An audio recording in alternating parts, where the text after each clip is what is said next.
বৃষ্টির জল দেখো রাস্তায়। আর এখন আমাদের ফেস্টুন টাঙাবে পুজো। এবার দেখো জল।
আজকে এই বৃষ্টির মধ্যে আমাদের পুজোর ফেস্টুন টাঙানো হলো। এখানে সবাই জড়ো হয়েছে। আর আমি এতদিন পর, যেহেতু আমি এতদিন আমাদের বাড়ির পরিস্থিতি খুবই খারাপ ছিল, তো দাদাভাই যেমন অ্যাক্সিডেন্ট হয়েছে, হাত ভেঙে গিয়ে অপারেশন হয়েছে, তেমন শ্বশুরেরও হসপিটালে ভর্তি।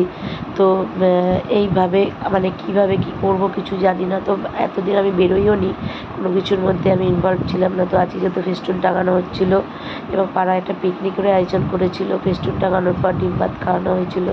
তো ফেস্টুন টাঙানোর জন্য আমি বেরিয়েছিলাম, এসেছিলাম। তারপর রাতে ডিম ভাত খাওয়ানো হয়েছে, সবাই খুব আনন্দ করছিল।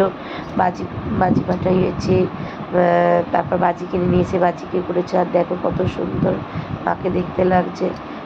ঠাকুরের কাছে একটাই প্রার্থনা করি যেন সবাই সুস্থভাবে আমাদের বাড়ি ফিরে আসুক, আমাদের বাড়ির পরিস্থিতি আবার আগের মতন হয়ে যাক। তো তোমরাও ঠাকুরকে ডাকো যেন আমাদের বাড়ির পরিস্থিতি আগের মতন হয়ে যাক।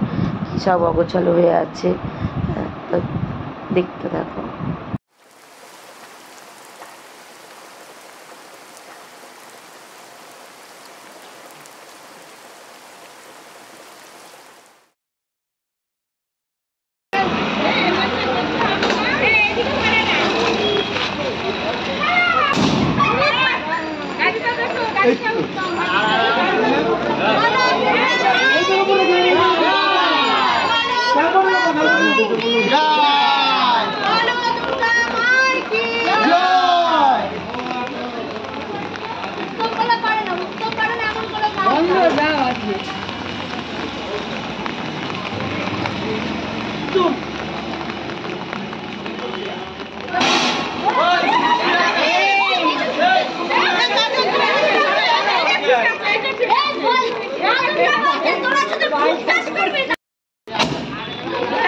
আরে বর্ষা দিনে